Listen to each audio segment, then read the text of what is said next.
You're listening to Dakota Spotlight. My name is James Wolner. Before we head back to South Central Minnesota in 1965 to retrace a series of events and decisions that would ripple through the decades, I want to share a few thoughts to help you follow where we're headed next. As we trace the life, antics, and crimes of Brian Hendrickson, we'll be stepping away from the little town of Rapidan for a moment, moving away from Ray Doms and those who loved him. But only for a while. In a later episode, we'll return to Gabe Bulow and others to learn more about what became of their lives and how Ray's death shaped them all. And speaking of Ray's loved ones, you may have noticed that we haven't heard from his family. Ray's parents and siblings have all passed away. His father Larry died in 2000 and his mother Lorraine in 2017. His brothers Randy and Rodney passed away in 2018 and 2023. Ray also had a sister who passed away before Ray was killed. We will later hear from others, however, about how Ray's murder affected the people closest to him, in particular his mother, Lorraine. Now, another thing I want to touch on is in this episode you'll hear me say for the second time that I'm less than 100% certain that Brian Hendrickson is dead. To be clear, he is. Brian died in 2018 at the age of 69. No, there was no funeral, no grave, no headstone, but there is an obituary. So why do I keep saying I'm not sure? Well, nothing about Brian ever feels straightforward, and if you can't trust a man's life, how do you fully trust his death? And maybe it's also a type of self-preservation, a small guard on my part against being another person he's fooled. And later on, we'll take a closer look at Brian's passing and how he managed to lie himself all the way to the grave with others at his deathbed, praising him for things he'd never achieved. Oops, I said grave again. Technically, there is no grave. And I'm going to hang on a little longer before telling you where his remains ended up. I only recently found out myself, and if it came as a surprise to me, dear listener, it can come as a surprise to you too. And finally, before we dive back in, a quick note about the bigger picture. This series touches on things like the timing of Miranda versus Arizona, questions about Brian's defense attorney, and later on the consequences of his release from prison. This season isn't a commentary on crime and punishment or a debate over punishment versus rehabilitation. Defendants deserve good lawyers. That's not the issue. This is about accountability. And a hard look at how the state of Minnesota dealt with Brian Hendrickson and how choices made shaped what came next. We'll be questioning those choices closely. Welcome back to Meanwhile in Mankato, Lies, Silence, and Murder in Minnesota. This is episode 3. We are clearly preparing for that ground war in Asia. In his constitutional right to demonstrate spontaneously and peacefully. Protest picket lines and meetings occur each week all across our land. Americans must have the right to demonstrate against governmental policy. It's not unpatriotic to disagree as to what is the right course in Vietnam. Suddenly, the world I used to know, I see it differently. You woke me from a dream, now here's reality. As autumn continued to deepen in the river valley of south central Minnesota, the Mankato Free Press and other papers carried more than headlines about a murder on the edge of a town. Readers turned the pages to find a nation in motion, the first protests against U.S. troops in Vietnam, and the space race lunging forward. In the sports section, Twins fans winced at what they already knew. Their team had fallen to the Dodgers in Game 7 of the World Series. The Dodgers are the new world champions, coming back from 2 opening defeats to vanquish a powerful Minnesota team. In the end, it was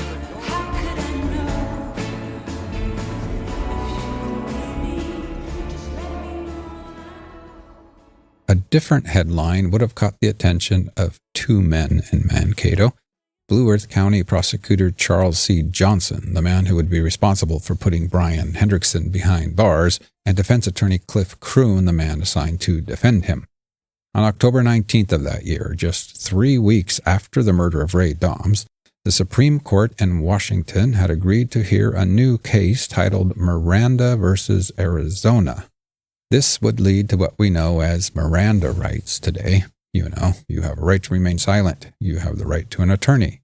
In 1965, you had those rights, but the cops didn't have to inform you of them before questioning you. But that was all about to change. And for Brian Hendrickson, sitting in the cell at the county jail, that unfolding would prove a fortunate twist of fate, the stars once again aligning in his favor, as they so often seem to have done.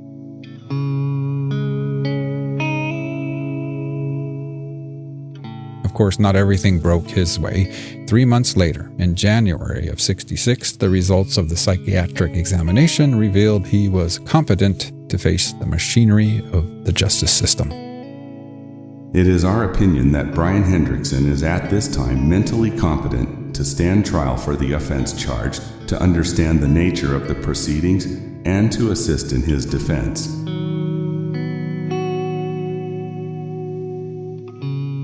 Forced now to enter a plea, and contrary to his previous confession, Brian pleaded not guilty. What unfolded over the next 6 months proved critical, shaping how Brian's sentencing would ultimately be decided. And while it may sound a little procedural to talk about now, we need to spend some time on it briefly, because this stretch of courtroom maneuvering so perfectly illustrates the kind of good fortune that seemed to trail Brian Lee Hendrickson throughout his life and criminal career. Time and time again, it was as if the raindrops parted just for him. I can't tell you if Brian's lawyer was intentionally dragging things out, waiting to see what the Supreme Court would decide, or if it was simply the slow grind of the court system. But either way, Brian's case began to move at a slow drip, like sap from a Minnesota maple in the dead of winter. In January, Kroon asked for a second psychiatric evaluation, this time not about Brian's competence to stand trial, but about his state of mind at the time of the crime. A month later, just days before the U.S. Supreme Court starts on Miranda, Kroon pushes for a specific doctor to conduct that exam. The judge approves this promptly, but then things bog down again. Kroon writes back asking the court to hold off so some arrangements can be made. It's unclear what arrangements those were. Weeks drag by until Judge Milton Mason himself finally writes a letter to Kroon pressing for updates, essentially saying, "What's going on here? I haven't heard back from you." Another month slips by. There's a mix-up of finding a doctor, and they finally find one at the Mayo Clinic. Finally, June 8th, the results arrive. The conclusion? Brian was impulsive, prone to acting without premeditation.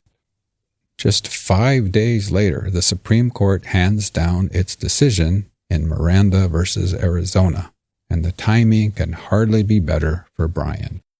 From this day forward, no confession can be used in court unless the suspect had been fully advised of two things: the right to remain silent and the right to an attorney while being questioned. But only for future crimes, you might think, right? Close. The new ruling was to apply to any case not yet gone to trial. Kroon pushes the prosecution on its heels and argues that Brian's rights may have been violated per this new Miranda thing, basically saying, sure, you cops told Brian he could have a lawyer, but did you really make it clear he could have one while you were sitting interrogating him? Blue Earth County starts sweating. We can't let this guy get away with murder. Still, they do have a solid case with solid evidence. But if Brian's confession was to get tossed out, well, who could say for sure what a jury might decide? And in fact, going to trial feels risky for both sides. Brian and his lawyer know that the odds of him getting acquitted outright are slim, but maybe there's room to chip away at that first-degree murder charge. Just 8 days after the Miranda ruling, Brian, certainly at his lawyer's urging, writes a letter to the judge. Dear Honorable Milton O. Mason, I am writing you this letter concerning the date for my appearance in your court. As you probably know, I have spent 9 months in the Blue Earth County Jail. I must admit that I have been treated very fair by Mr. Muir, Mrs. Muir, and the deputies. I have tried to be on my best behavior, as I didn't want to cause any of these fine people any trouble. I would like to know when my case will be heard in court, as I would like to receive my sentence and begin serving my time wherever you might send me. As you know, I have a year of schooling that I must complete, and I very much want to receive my diploma and further my education in a correspondence course. Whatever happens to me in the future, I feel my schooling will be a necessity. I still believe that I will again someday gain my freedom, and it would not only be my duty, but my hope that I would become the type of person acceptable to society. I would be very grateful to you and the other people involved in this case if I could get my case in courts. I do want to get a start at my schooling. Sincerely yours, Brian Lee Hendrickson.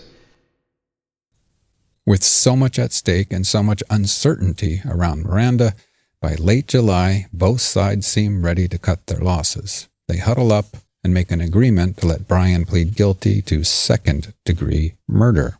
County Attorney Charles Johnson lays out 3 reasons for recommending this. Number 1, questions have arisen about whether Brian's confession would even be admissible under new Supreme Court rulings. Number 2, Brian was just 17 at the time of the crime. And finally, number 3, there was some doubt about premeditation. Even though Brian raced home, grabbed a shotgun, and loaded it before walking into Rothfork, there's doubt about him planning and preparing to kill. Johnson offers 2 reasons. First of all, Brian Lee Hendrickson told them so. He'd explained that the gun was there just to scare Ray Doms if needed. The loaded gun, that is. Curiously, Brian hadn't brought a mask along, which would have likely scared Ray quite a bit too, and without which, wouldn't Ray be able to identify Brian? It seems if Brian had only planned to scare Ray Doms and also not kill Ray Doms, a mask would have done the trick. But he didn't bring a mask. He brought a loaded gun. But Johnson offered another reason for doubting premeditation. The second psychiatric evaluation, which laid out the opinion that Brian was very impulsive and suffered, I guess, from impulsivity. Yes, this was likely true, but isn't that also true of every teenager who ever lived on the planet Earth? Teenagers are impulsive, and yet they don't all go around killing people. But possibly hovering in the background of all of this was another factor, unspoken but real. A note of sympathy shading the case. Brian's mother had died when he was just 13, and that loss softened how many people chose to see him, not only as a killer, but as a boy marked by tragedy. Whether you want to call it orchestrated, crafted, or just the strong defense Brian deserved, the results were the same. Brian was allowed to plead guilty to second-degree murder instead of the original first degree. Before his sentencing, Brian was asked if he had anything to say. Well, I would just like to say it is my hope that someday again I would like to walk out and have my freedom back. And I think I have a lot to prove to my dad and to you and to these people. I don't know if there is any way I can ever repay this crime, but I hope that somehow I could get out again and be the person that society would like to call one of them. And I would like to help these people I have hurt in any way that I can. And I feel this is my greatest hope. I pray that I will again gain my freedom, which I want very bad.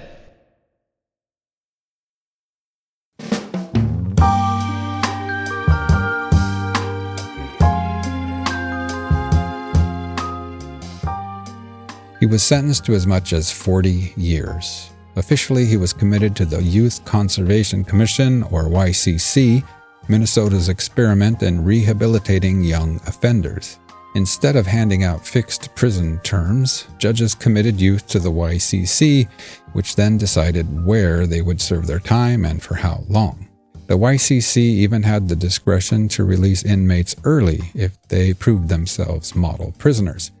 You know, the exuberant kind who smiled, said hello, and made all the right impressions in the hallways of high schools or the cell blocks at state prisons. And so, when the residents of Rapidan picked up the Mankato Free Press in late July of 1966, a chapter was closing.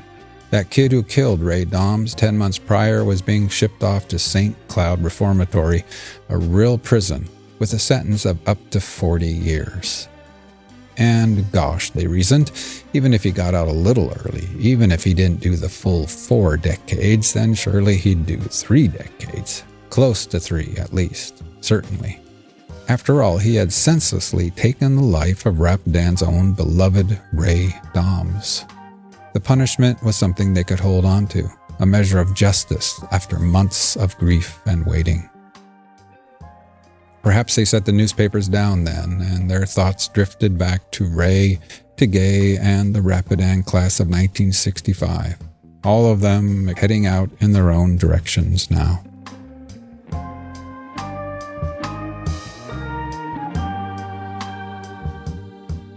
And maybe, before they folded the paper and went on with their lives, one last thought lingered. Who was that Hendrickson kid, really?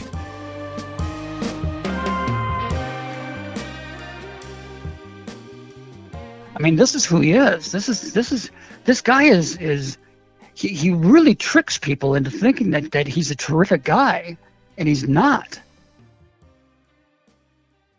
This is Mark Hendrickson, Brian Hendrickson's brother and the youngest of 4 kids. He was only 6 when Brian murdered Ray Doms. In the Hendrickson family, there was a wide 10-year gap that split the family children in 2. Brian and Gary, the older boys, and Marla and Mark, the younger pair. Brian was the oldest, and Gary then is the next oldest. And then there's Marla. And then there was Mark. I've spent hours on the phone with Mark Hendrickson. Once I located him, I quickly discovered that I wasn't the only person attempting to understand this story. For me, it had started between the lines of a little newspaper article about a shotgun killing at a gas station. For Mark, it was his life, at least a huge part of his life. Mark has been attempting to get the full truth about his eldest sibling and his family for, well, forever. Because, as I've mentioned, everything related to Brian's orbit seems to get slippery, confusing, and tends to wander away from the truth. It's almost as if, in one family, there was not enough room for Brian Hendrickson and the truth.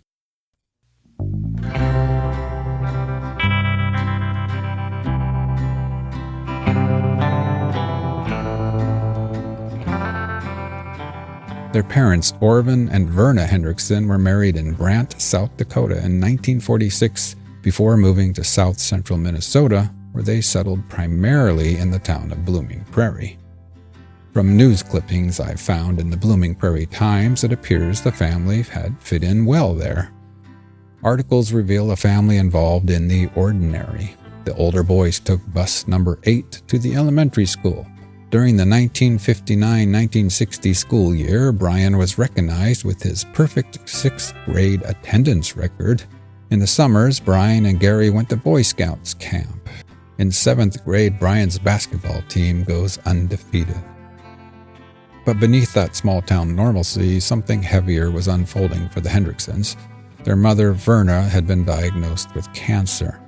In the newspaper's Card of Thanks section, she thanked neighbors for letters, gifts, and food brought to the family when she was in the hospital. In another note, she hinted that she knew her time was limited. When good friends walk beside us on the trails that we must keep, our burden seems less heavy and the hills not so steep. My humble prayer is, while I live, God make me worthy of my friends. Thank you all, Mrs. Orvin Hendrickson.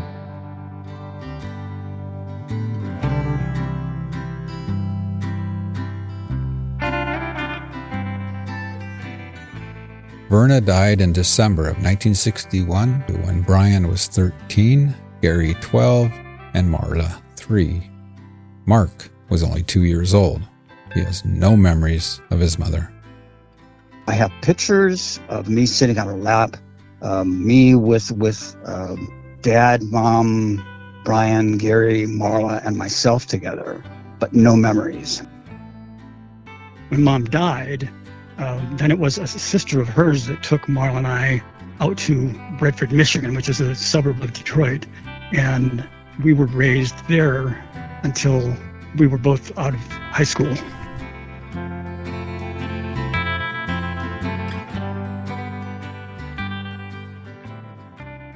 And so, when Brian murdered Ray Doms in September of 1965, Mark and Marla were hundreds of miles away. They weren't there in Mankato to witness the immediate fallout. and lacking that first-hand view has left Mark piecing things together for the most part of his life. His brother Gary, on the other hand, was 16 at the time of the murder, and he was there for the whole thing. Gary and their father had uprooted from Blooming Prairie and were living in Mankato. Gary recalls hearing about the murder before anyone knew Brian was responsible. News travels quickly in small cities. Here he is. One of my friends had mentioned there had been a shooting, and I knew the place. I knew it was a truck stop right outside of town, and I knew where it was. And when Gary heard the name Ray Doms, he recognized it right away. He'd competed against him in sports. So, it kind of hit right away. And then I think it was the next morning, I got up and my dad said, you need to sit down for a minute with me. And my dad was crushed, and I knew something was wrong. He said, Brian's in jail, and they think he committed the murder. And I went, oh, God, man. The first time Orvin asked him to come along to the police station to see Brian, Gary said no way. He was not interested in being anywhere near there. But in an act of support for his father, he accompanied him the next time. So I went with my dad to visit him. And he looked like, he wouldn't hardly look at us. I mean, he really looked like crap, man. I mean, he looked like he'd been, I don't know, whether, the emotions have set in at what he had done. I mean, he killed this guy point blank with a 12-gauge shotgun. I mean, Christ almighty. I mean, when I heard the details of it, I couldn't even imagine it. I mean, it's like, are you kidding me? So, he just looked like he had hit bottom. I kind of walked out. I told my dad, I said, I need some air. And I walked out and, it was like, I don't care if I ever see you again. This is it, man. I mean. Orvin Hendrickson struggled to deal with what his oldest child had done. My dad had said, he said, I want to be there for him, but I'm having a hard time doing it. And his resolution to about everything was drink. So he was drunk a lot. And like I said, I had my life going on. I was pretty independent anyway. And I'm playing sports and I'm doing my thing, but boy, he was having a hard time with it. 6-year-old Mark Hendrickson and his sister Marla didn't know anything about their brother's crime, not yet. To them, Brian was still the hero they'd always idolized, the same brother they'd just visited a month earlier. Marla and I and Marion and Lyle Fierstead, our aunt and uncle, drove out to Minnesota and South Dakota for a Hendrickson reunion.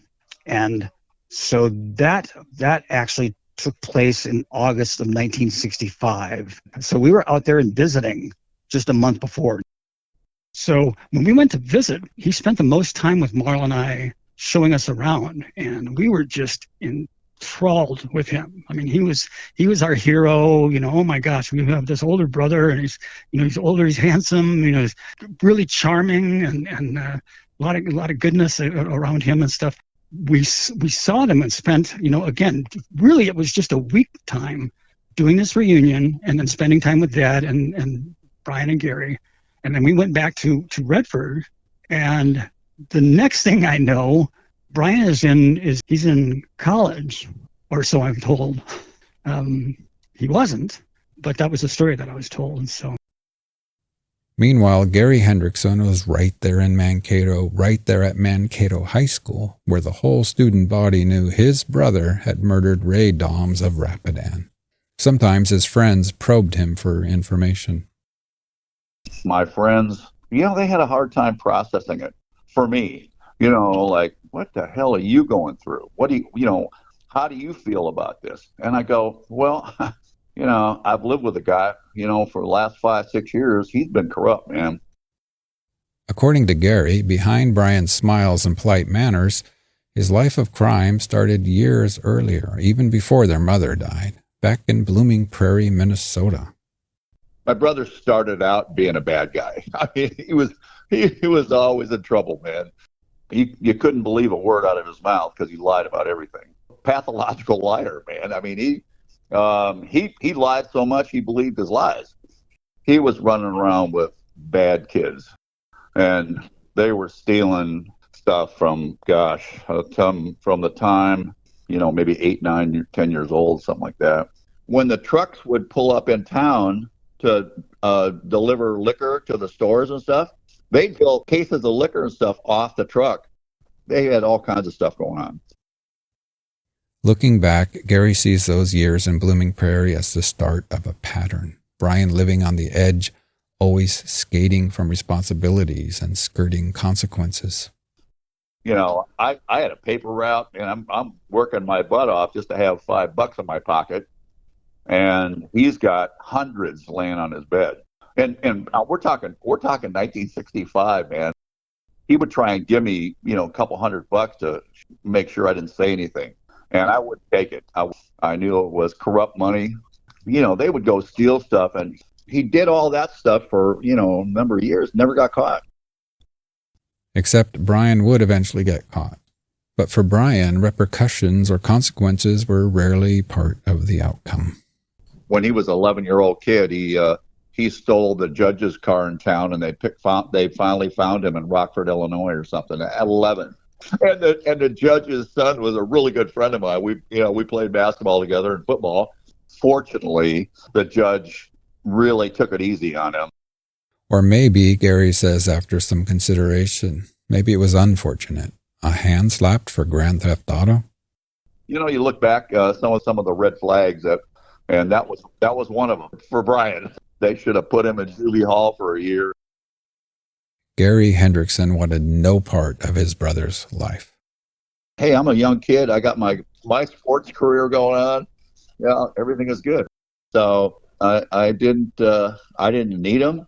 I didn't want any part of what he was doing. And Mark and his sister Marla were kept completely in the dark about what their brother Brian had done. The story that Dad and Aunt Marion decided that they were going to tell us kids anyways, and I guess it wound up being to everybody else, is that Brian had gone off to college. That's why we weren't, so we could write him, but we couldn't visit him. And so Mark got out his little pencil and some paper and wrote his big brother letters. And so I remember writing a letter saying, gosh, we really had a fun time at the reunion. And then the next letter was, Dear Brian, how was college? How was Bemidji State?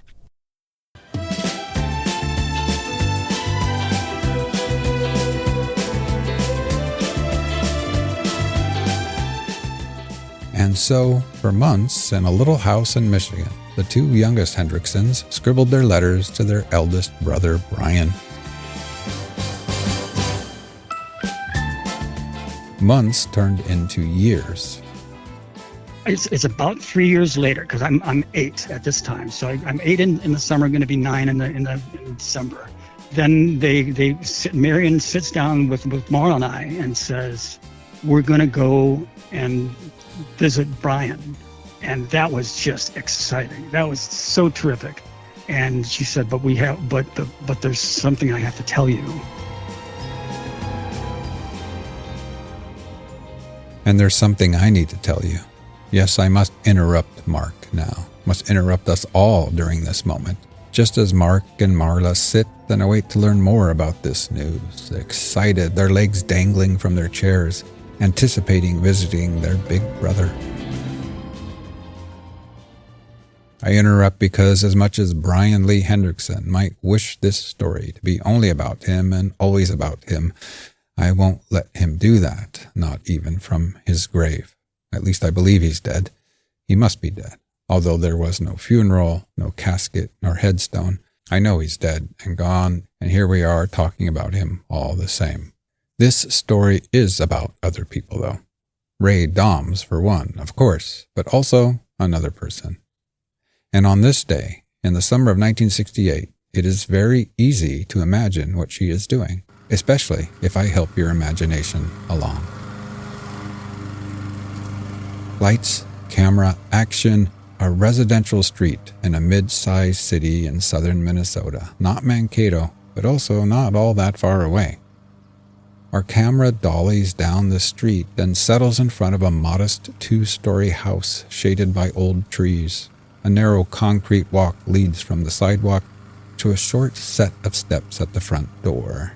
To the right of the entry sits a small sunroom with windows looking out into the yard. On the left, a driveway runs back towards a detached garage. Flower beds and shrubs line the foundation, softening the edges of a very typical Minnesota home. Ordinary, unassuming, but cute and often quiet. Today it isn't quiet. It's summer. A lawnmower drones somewhere down the block. The scent of cut grass and barbecued burgers. Our camera rises up the steps, pushes through the front door, and into the house.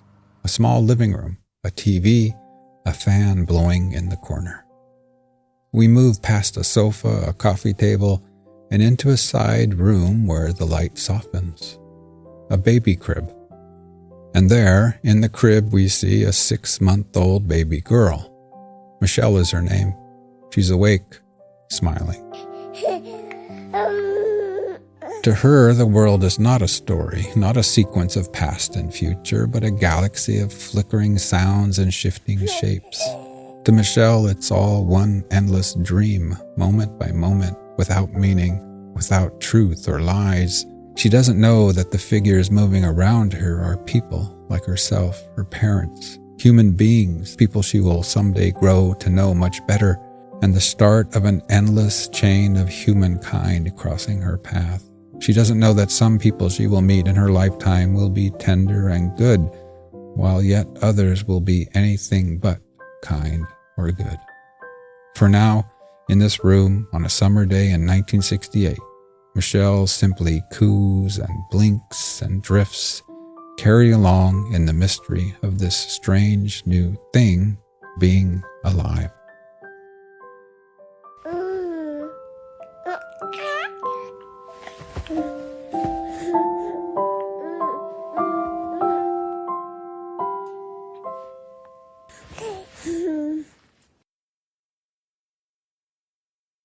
After years of believing their brother was away at college, Mark Hendrickson's aunt sits him down to explain why they would be visiting Brian not at a university, but at St. Cloud Penitentiary, and so we might be tempted to dub this scene in 1968 as the moment of truth.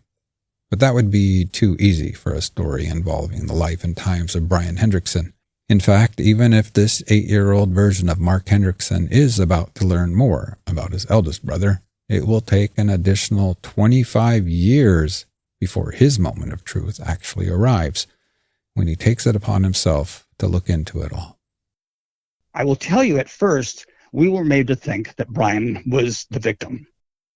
We're going to go visit Brian, but there's something I have to tell you. He hasn't been in college. He was in prison. A murder happened by accident, and he was convicted because a gun went off that he had access to. Gun went off. He was sent to prison for murder. We were going to visit him, and he was in prison. But at the time, again, the story that's been told is that the murder was a complete accident. Looking back, Mark is struck by how sharply the story he was told differs from the truth he would later learn about. For example, as if sunshine might somehow soften the blow, he was told this all took place during the daytime. Here is the story Mark was told and believed to be true for the next 25 years. It was a bright sunny day. Brian it's a fall day, so he's got a coat on, a light coat or something, and he goes into this gas station store, and he knows the guy that's working behind the counter, and he goes, hey, and we didn't know the guy's name. He goes, hey, give me $10. I need $10. I need to buy some gloves. And the guy behind the counter said, he knew Brian, and he said, Brian, get out of here. I'm not giving you $10. I don't have $10. We just, this is a store. Do you want to buy something? Otherwise, get out of here.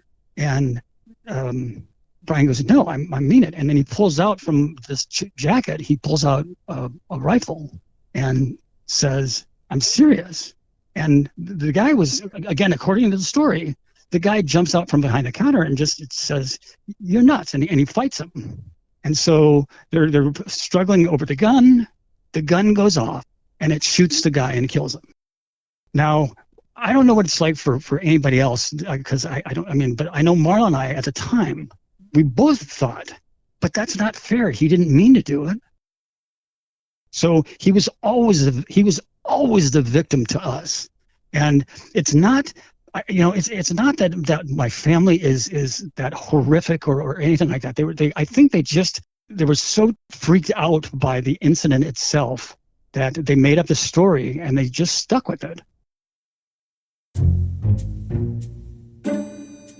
I'm getting a little spooked. I'll be honest with you. I just listened to what I was saying, and I was thinking, boy, people are really going to hate Brian, and they're going to hate my family. But I'm thinking, as I'm listening to this kind of stuff, it's like, who creates crap like that?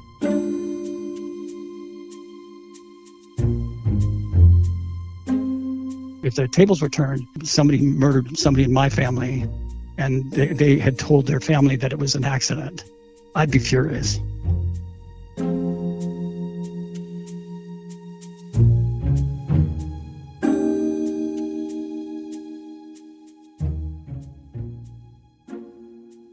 And so, just a few days later, Mark and his sister and aunt and uncle drove from Michigan to Minnesota, where Orvin Hendrickson joined them, and they all ventured towards St. Cloud.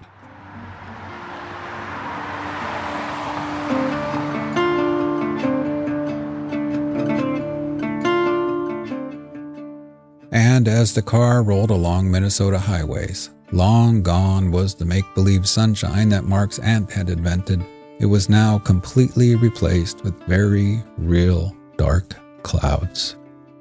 It was a gloomy, gloomy day, and perfect day for if you're gonna have to go and visit somebody in a prison. We were all piled into the car, and I was sitting on the driver's side in the back, and I just didn't look at anybody. I remember just looking outside and looking at the countryside as it's going by, and it's just dark and gloomy. And at some point, I fell asleep.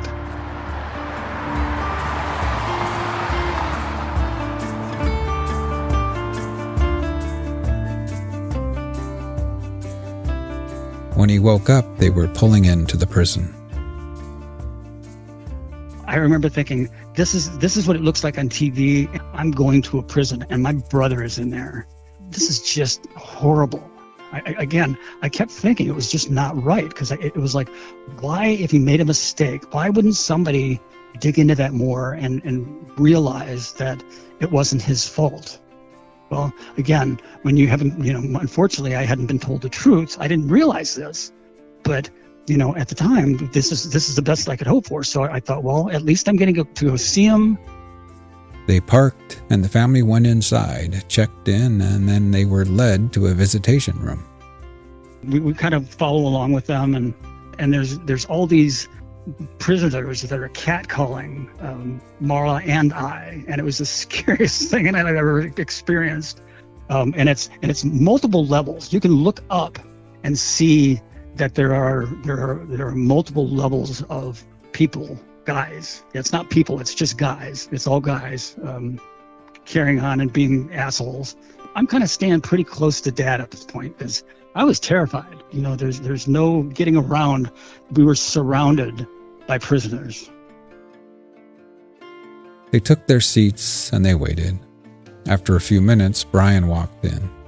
On this day, he had served 2 years of his maximum 40-year sentence for the killing of Ray Doms.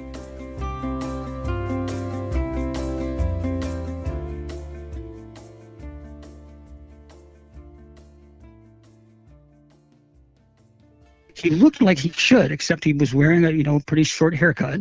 Looked like a prisoner, wearing prisoner outfit and stuff.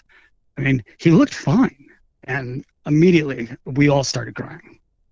It was a hot mess of tears. And Marla, he grabs Marla and I, and we're just crying and I'm so sorry that you have to be here. I'm so sorry. I love you. Just trying to. I remember at the time thinking I really wanted to console him, because I wanted him to know that we didn't think he was a bad person. I cried so much after leaving there, and just thinking, how horrible is it that this guy that is an idol of mine, because even at this time, he's still an idol of mine, and I'm thinking, this is just horrible.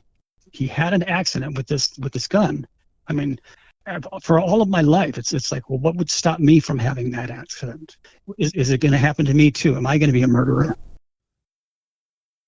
One person who didn't tag along to the prison was Mark and Brian's other brother, Gary Hendrickson. You couldn't believe a word out of his mouth because he lied about everything.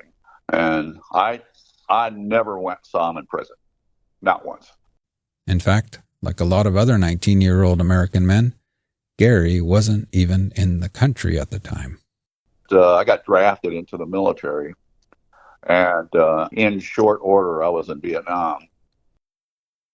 You know, my dad asked me one time, he said, you know, Brian would like to take a couple of classes in prison.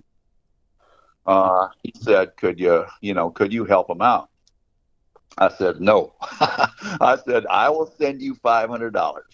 I'll send you $500 and you can do with it whatever you want with it. I'm never going to ask. And so, you know, again, the lying part was always there. And he's but he was just buying cigarettes and you know, probably paying off people to protect them and stuff. So who knows?